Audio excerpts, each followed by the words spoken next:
The cylinders, if you can see it, they're really nice and there's no ridge at all. You can you can't even hook a fingernail on it. Right down to the brass. There's just two little grooves there, but if you look, the crank looks good. There's no scratches, no divots in the crank. Rear main, we got some scratches in the bearing and it's down into the brass. Right where my finger is, see that? So that had a broken nylon gear in it already. That wasn't long for the world. Lobes aren't really worn, but if you look on the bottoms of the lobes, they're like burnt and pitted. The cam was starving for oil, and that's, every time I've had this experience anyway, this is what I would get as a result. You can see that, how it's almost like burnt.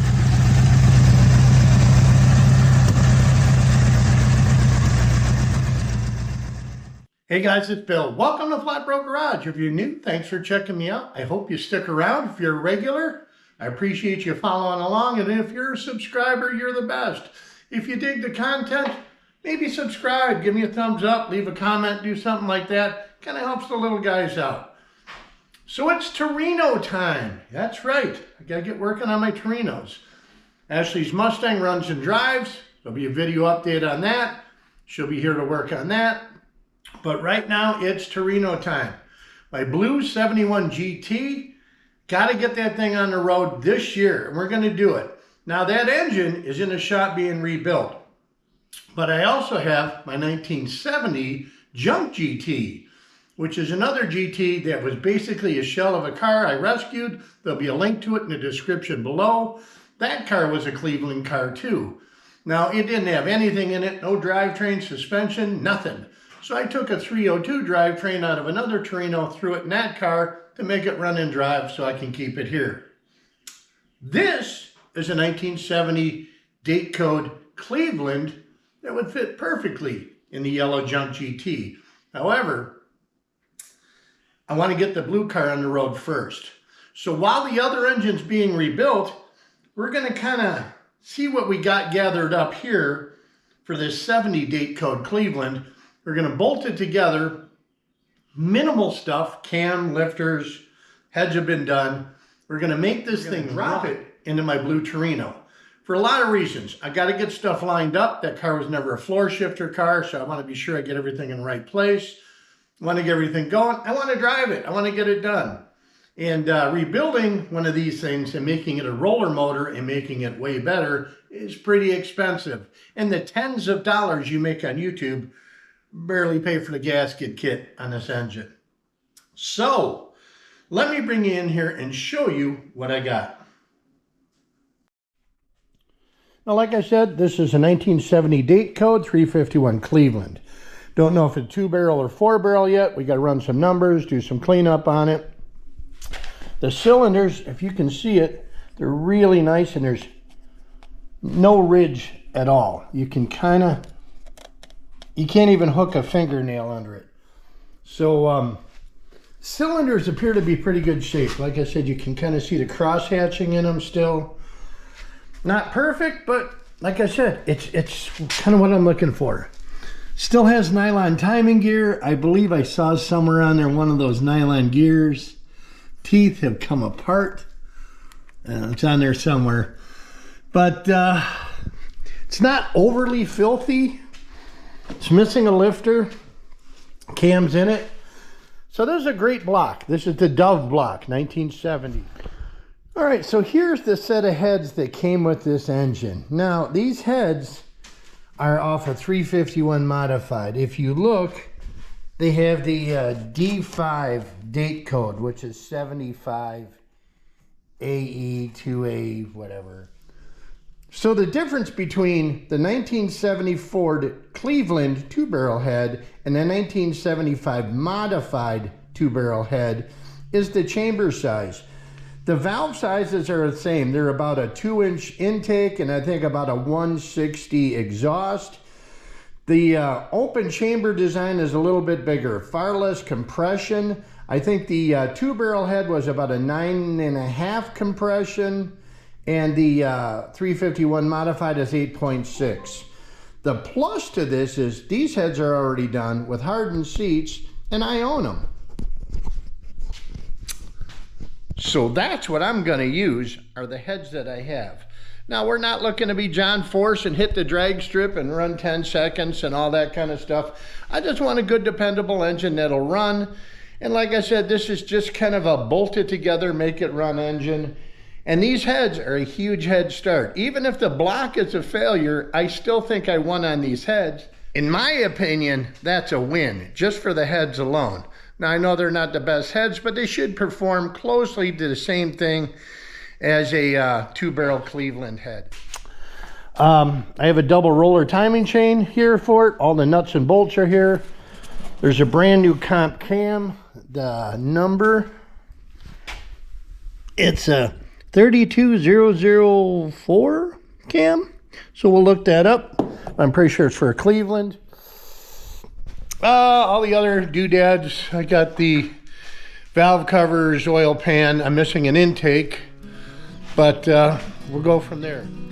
So I guess let's start digging through this block, cleaning it up, and see how bad it really is.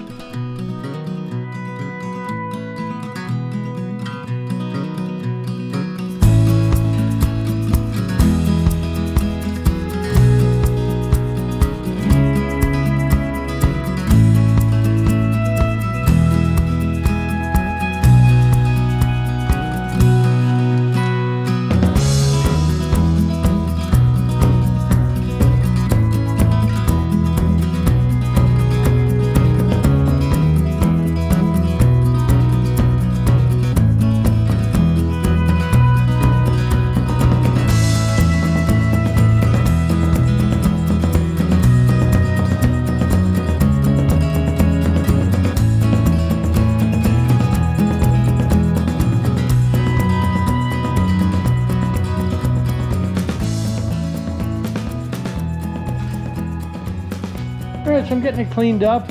Spinning the cylinders over, just getting the carbon and crap off, surface rust off the top. Clean this out of the block.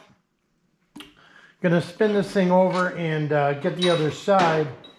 And then we're gonna pull the actual main bearings and see how bad that is. But like I said, all in all, the pistons don't look too bad. Some look better than others, like this engine could have been stuck at one time. Like there was something sitting in there. They're pitted, top of the pistons, but they're not. It's just a 2-bolt main, but like I said, it's pretty stout little engine, even for a 2-bolt main. Let's see how bad these bearings are. We'll pull the mains off, then we'll check a couple of rods. If they're passable, I say we're gonna run them. I know there's a lot of you guys out there and rebuild it or do this, do that. I just, man, definitely torqued.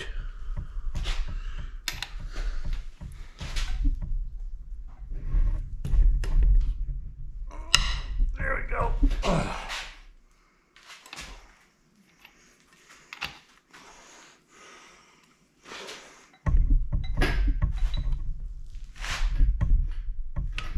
Dang, well, definitely torqued. All right. Let's see what number 1 holds.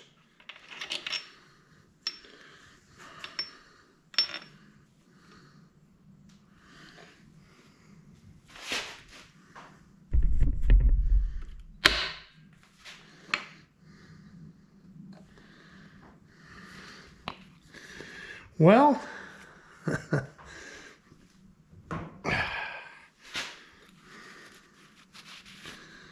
that is worn down to the copper, but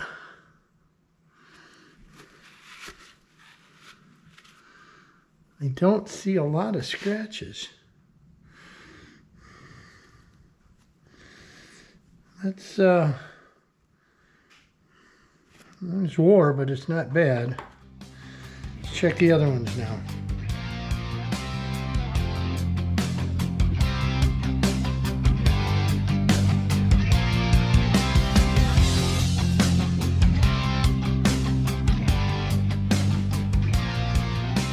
All right, we got them all loose.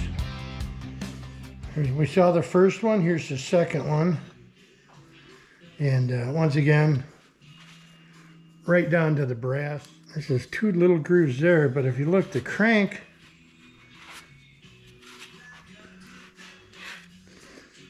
looks good. There's no scratches, no divots in the crank.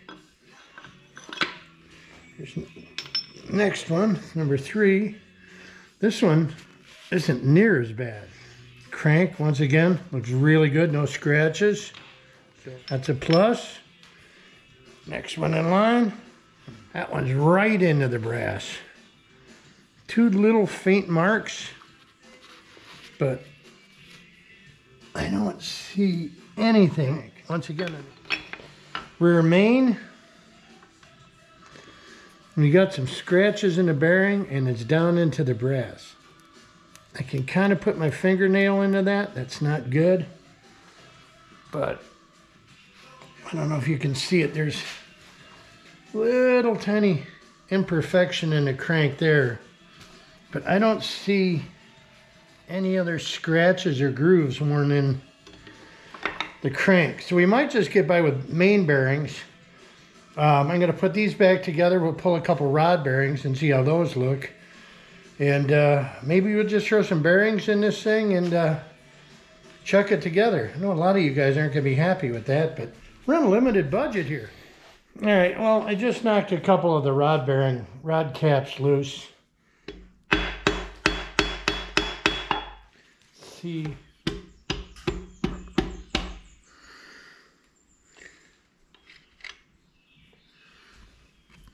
Well, there you go.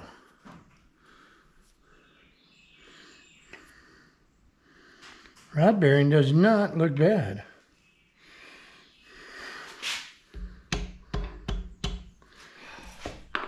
So a friend of mine saw on Facebook that I was rebuilding my budget Cleveland. I listed a bunch of parts I didn't have. My buddy Charlie Joe actually has like an intake and some of the parts I'm missing.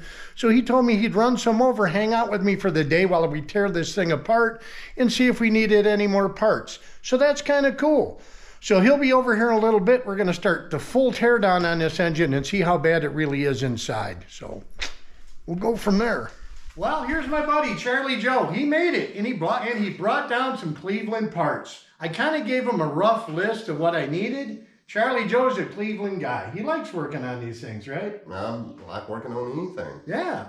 As a matter of fact, if you saw the other junkyard video where we walked around, Charlie Joe is the one that got us in there, nosing around, and got a great tour of that place. The link to the video will be down below if you want to see a cool junkyard. He is also one of the original owners of Ashley's Mustang. If you follow the channel, the black Mustang, you own that car from the first owner or second owner? Second owner. From the second owner. Then you owned it, sold it to FlatBroke Speed Shop? Yep, traded it to the FlatBroke Speed Shop. Okay, and then you... TrackRock Speed Shop, actually. TrackRock Speed Shop. Then they had it, they gave it to their daughter, right? No.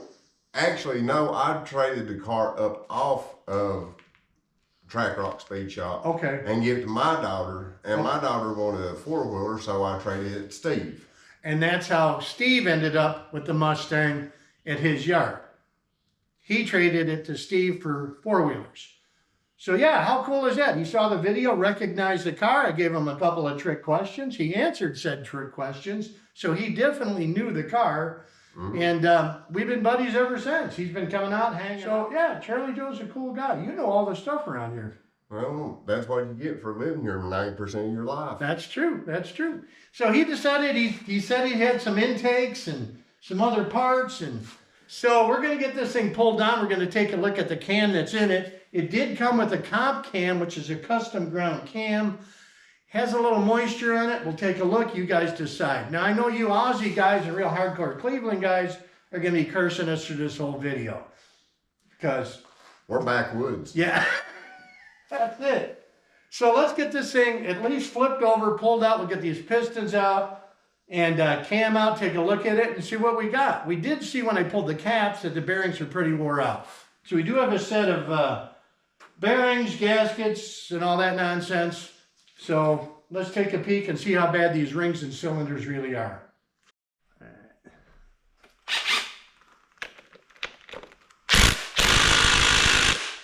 I don't think my little rigid's gonna do this. We might have to get the big gun. Oh, there we go. You got the slinger? I got it. Hey, spit it out. Then there's a pin in here, I believe, that holds that gear on. Oh, even the bottom gear is really on. All right, well, this timing gear is really on here. I got a feeling it's been set in a while. We're gonna throw some juice on here and see about getting this thing pulled off. I think it just set up there for rust. Pardon the background noise too, guys. It's just starting to rain. Oh, okay, come on, come on, come on. You get it? I'm trying to. Throw a little loose juice on all of this. We may end up having to get a puller on that. May have to. All right. There we go. There's bottom.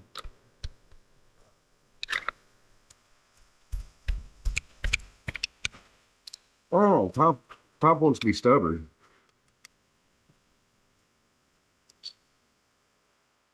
I got it. Wanting to talk a little bit. Come on, sweetheart. Moving a little bit. Yep. Trying to.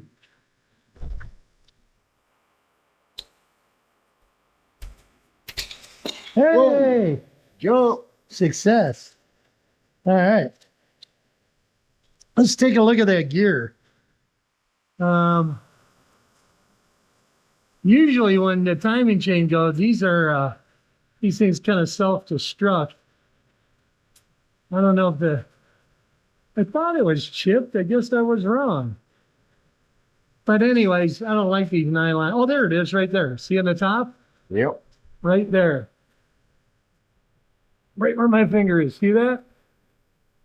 So that had a broken nylon gear in it already. That wasn't long for the world. No. I don't know if it's factory or not, but all right, so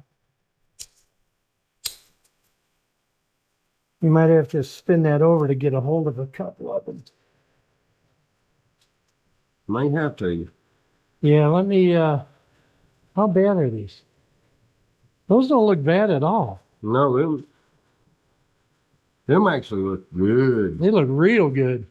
We might get by without having to get lifters. Although this engine was missing a lifter, and Charlie Joe brought me a set of lifters. So let me see if we can turn this cam.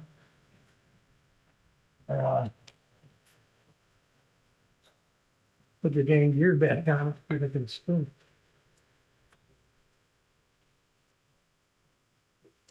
There we go. All right. Hold it right there. All right, I'll spin, you pull. Okay, I got one right here wanting to come out. Oh, come on. Hey, come. Yep. And they're coming out easy. They're not, you know what I mean? They're not hammered flat, which is a plus. I've seen some of these little lifters are just beat down. This one here is when you had that one missing out. This is where it was missing out of this one? Yep. Yeah. So this one goes here. All right. Here. And then we got this one and that one in the back. We'll throw our... Here's our replacement lifter. Which is really pretty good too. And there, we need to turn it. All right. Let's see what we can get on the next round. There's him coming out. Yep. I've always heard about a game called Whack-A-Mole. Yeah. Is this grab the lifter? This is the Cleveland Whack-A-Mole in reverse. We got number one up here. Yep. There we go. And one right back here. All right, tell me when I'm up. There we go. Oop, there's that one. Oh, And there he comes. there he goes.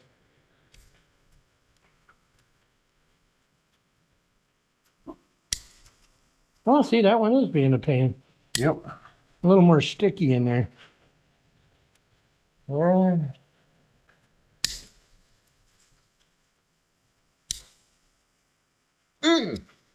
All right, come on. Gertrude. Yeah.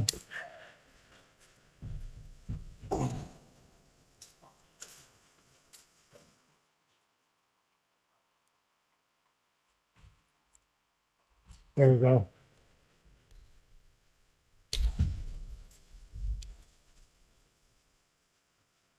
Yep. That's He was gummed up in there. huh? See how that gum built Yeah. up? Yeah, well, they all kind of got some goo on them. All right, let's pull the, take our gear back off, and we'll pull that cam retaining cover plate thing off.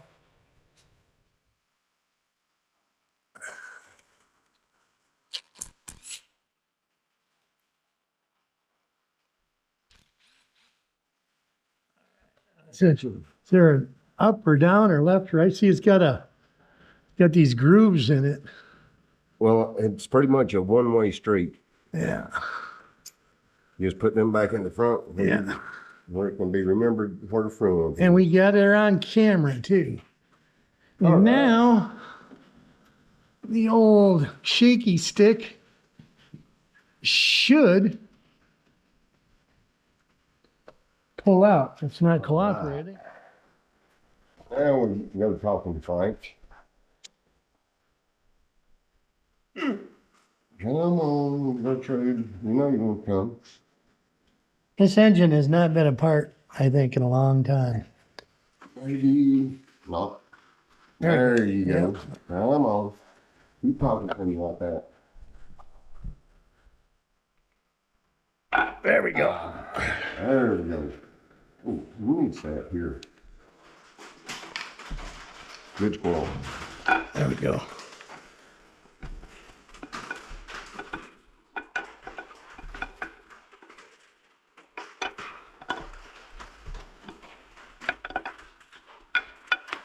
You know, this right here is like finding lost treasure. What is cam? Cam's in really good shape. It is in really good shape. It's dirty, but oh no, there's some wire. Yep. Here, let's get this on the bench and clean it up. All right, give her a squirt down and let's see what we got. Watch your eyes, man, boy. This is the cancer-causing brake clean. It's the good stuff.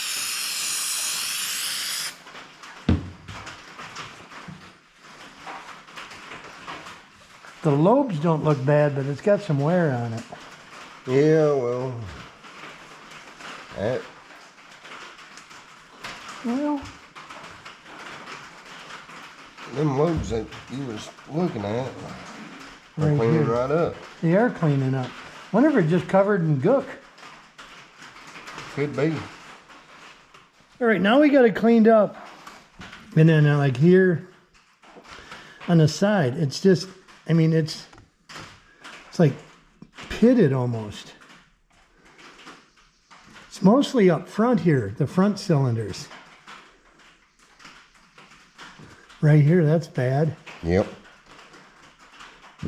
This cam here was due for failure.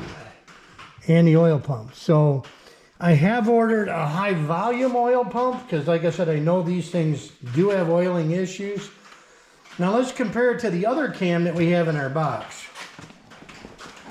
This is a comp cam. Like I said, it has no, there's no cam card with it. This has like some surface rust on it because it sat in a box. We can clean it up really good. Yeah, the same thing here. We got some Yep. just surface rust. I think it's more scale than it is. I don't see any pitting, do you? I don't. And these lobes, this is a used cam. You can see right there where it's been riding. Oh yeah. So we don't have to worry about breaking it in. It's been broke in. Yeah. You know what? Let's measure, because there's no cam card on this cam. Let me grab, and we'll measure these lobes and see what the differences is, because if this thing has a huge lift to it, then those springs may not work. There you go, let's see. Okay, I'm gonna go with victim number 1 here. This is our stock, this is the cam that came out.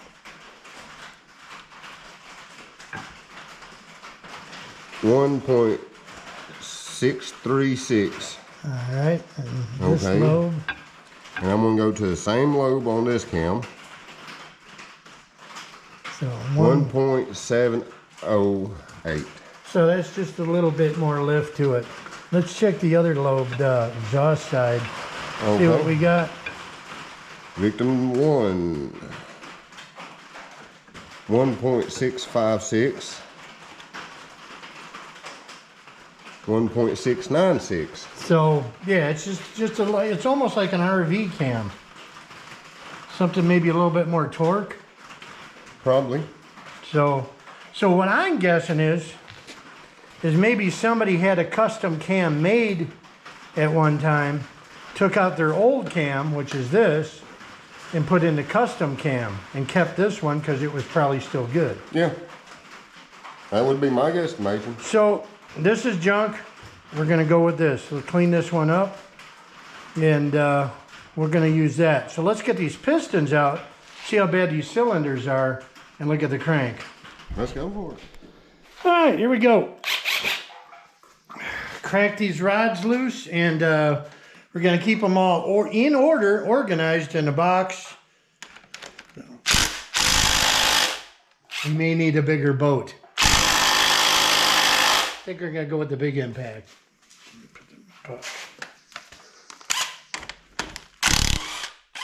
Oh, much better.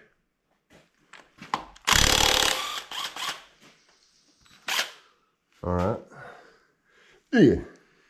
You want a little, I got that brass tapping hammer here. There you go. All right, give her a little. There we go. Yeah, come on. All right. Well, there's your bearing. There's half of it. That bearing there's down into the brass. It is. Look, feel the groove. I see the groove. That can't be good. No. How's that crank look? Looks like it survived. Let's dig on a little deeper. All right. Let's see what. They should slide out. There's no ridge in this. The top side bearing. Okay, Oh, that's wait. an oiling groove. Ooh, Oh, she's been wrenched on. look at that. That's not good. Nope, these Yeah. bearings here was probably going out. That's the reason why it was originally pulled. Well, let's get another one out and look at it a little here. bit closer.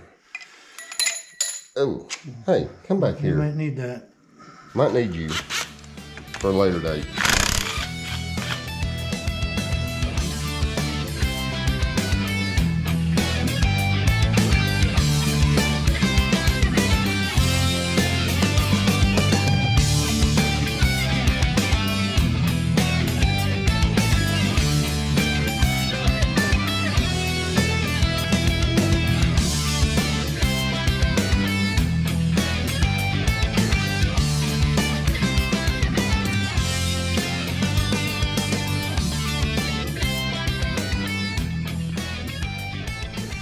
So here we go. All the pistons appear to be the same. This is number 3. The skirts all appear to be good. There's no real scoring. There's a little, I don't know, little scratching. The rings all seem to be loose. Nothing's broke or cracked. It should be a decent piston.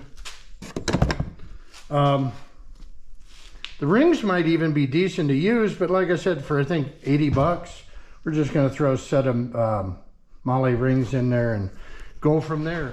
Well, we've got all the pistons and rods out and the bearings are tired. Like you said, this thing's probably spun about 7,500 RPM a few times in its life. The pistons have had a rough life, but as it appears, the crank don't look horrible. Here, this is, I think the back is about its worst. The back one is the worst. Can you get your fingernail under it? Nope. Which is good. Yeah, no, that's good. How about there? Nope. So this might all clean up. We got all of our mains loose. There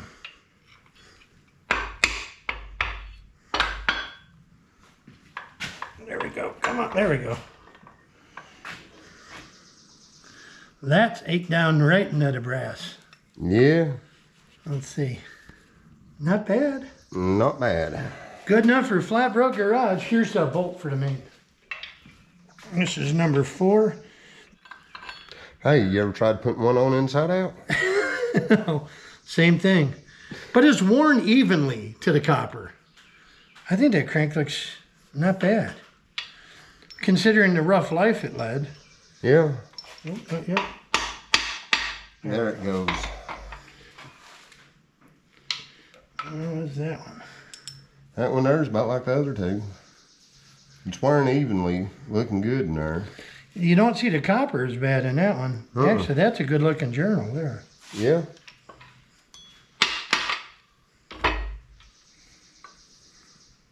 Ooh. That one's down into the copper. Good. Yeah, it is. And look at that groove. All right, last but not least.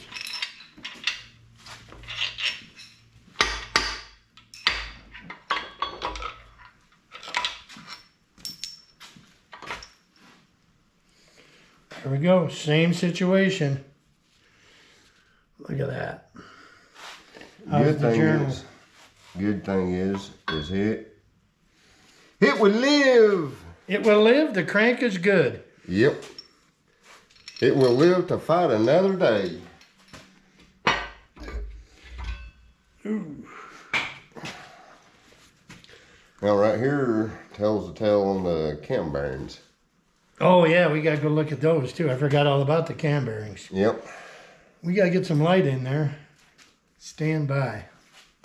Poor maintenance is what's caused all these problems. Well, and 56 years old too. Oh yeah. All right, we're gonna get this cleaned out. We may have to stop and get some lunch in us. And we may start putting this thing back together.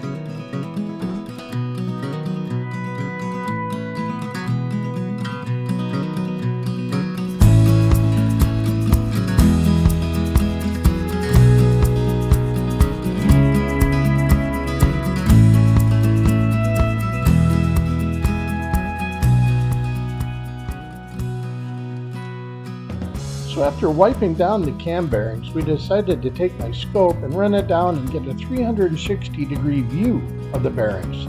First bearing looked okay, but by the time we got to the second bearing and swung it towards the bottom, we saw something that was pretty bad. Not only was it wore out, but there's actual chunks missing from the bearing. Now I don't know if that's from us trying to pull it out because the bearing was a little tight, or this thing actually ran like that. I've never seen bearings this wore out. And the further back we got, the worse they actually got. It kind of put the end to the Cleveland budget build for the day. Well, as you saw from that video, the cam bearings are bad. Real bad. Bad ain't the word. So our budget build has been derailed. My buddy Eric, who's building the real Cleveland engine for that blue car, is going to get a visit. Now, he's a real engine builder. He's that guy. Like, he builds quality stuff. And I show up with this stuff. All right, well, here's where we sit with my Cleveland budget build. I got everything ready to load up and send out to my buddy Eric. He's going to put the cam bearings in for me, maybe clean my crank up for me, kind of check the engine over. He's going to snicker when I bring this in there because he builds some high quality stuff. I just want to mess with this thing. I want to get it together. I'm still trying to do a budget build. Now, overall, I have $350 from Marketplace is what I paid for this complete engine, including those two heads. Now, I believe there's $1,500 at least in those two heads with the hardened seats and new valves and guides. So I don't think I'm that far off just with the heads. Now, I've also bought a Melling high volume oil pump rod or drive. I've bought bearings, For the mains, rods, rings, gaskets, I got an intake, which is just a 2-barrel from my buddy Charlie Joe, and water pump, other miscellaneous parts. Now, is this something you guys would do, or am I just kind of wasting my time and money? You know, I could send this out and have it done, but these machine shops are pretty backed up. And for my buddy Eric to slip this thing in here tomorrow and just get the bearings in and kind of clean it up so we can get this put back together, that's pretty cool of them. So if you guys are liking what you're seeing, following along, you want to see how this engine turns out, please think about subscribing. You know, you never know what you're going to see. This engine may turn out okay. And if it does run, we're going to put it in that blue Torino, and we're going to get that overdrive transmission put in there so we can get our cross members, everything lined up, headers in it, and use this as a mock-up engine for that car. So when my real engine is built, we can just do the switch-o, change-o, and then this can go in the junk GT if it still lives. So as always, thank you so much for watching, following along, especially for you guys that made it to the end. And subscribe if you want to see what's going on next. I'll talk to you guys later. Thanks for watching. We'll see you. Bye.